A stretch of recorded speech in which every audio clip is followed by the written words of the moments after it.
पश्चिम बंगाल में विधानसभा चुनाव की सुगबुगाहट तेज हो गई है। मुख्य चुनाव आयुक्त ज्ञानेश कुमार की अगुवाई में चुनाव आयोग की टीम कोलकाता दौरे पर जा रही है, लेकिन उससे पहले राज्य का सियासी पारा चढ़ता हुआ दिखाई दे रहा है। चुनाव आयोग के दौरे से पहले ममता बनर्जी ने बड़ा ऐलान किया है, जो आयोग के लिए बड़ी मुसीबत खड़ी कर सकता है। तो क्या है ये पूरा मामला, देखिए इस रिपोर्ट में। पश्चिम बंगाल में कभी भी विधानसभा चुनाव का ऐलान हो सकता है। राजनीतिक पार्टियां तो चुनाव की तैयारियों में जुटी हैं ही, और अब चुनाव आयोग भी तैयारियों का जायजा लेने कोलकाता पहुंच रहा है। जानकारी के मुताबिक मुख्य निर्वाचन आयुक्त ज्ञानेश कुमार के नेतृत्व में निर्वाचन आयोग का एक दल 9 मार्च से पश्चिम बंगाल जाने की तैयारी में है। उनका यह दौरा 2 दिन का रहने वाला है। आयोग ने 10 मार्च को एक बैठक भी तय की है। इस दौरान चुनाव आयोग की टीम राजनीतिक दलों के प्रतिनिधियों से मुलाकात करेगी, प्रशासनिक अधिकारियों के साथ भी बैठकें करेगी। कहा यह जा रहा है कि चुनाव आयोग इस बार बंगाल में मतदान चरणों की संख्या कम कर सकता है।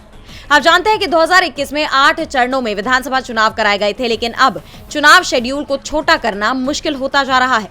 बंगाल में 6 चरणों से कम में चुनाव कराना मुमकिन नहीं हो सकता। ऐसे में उम्मीद ये जताई जा रही है कि राज्य की 294 विधानसभा सीटों पर 6 या 7 चरणों में चुनाव कराए जा सकते हैं। एक तरफ जहां चुनाव आयोग ने कमर कस ली है, वहीं दूसरी तरफ राज्य में हुई एसआईआर प्रक्रिया में लाखों वोटरों के नाम काटने को लेकर सीएम ममता बनर्जी का हमला जारी है। वो चुनाव आयोग और बीजेपी पर भड़क उठी है, दोनों पर साठगांठ के आरोप लगाए हैं। सीएम ममता ने चुनाव आयोग और केंद्र सरकार को पक्षपाती और प्रतिशोधी बताया और कहा, to be the voters but this bias government of India and the bias election commission vanish Kumar. They want to vanish the people's name.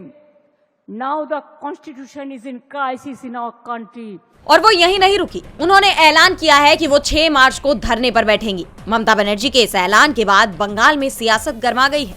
माना जा रहा है कि चुनाव आयोग के दौरे से पहले ममता बनर्जी का धरना देना आयोग के लिए बड़ी चुनौती बन सकता है। डीबी लाइव वेस्ट बंगाल की रिपोर्ट।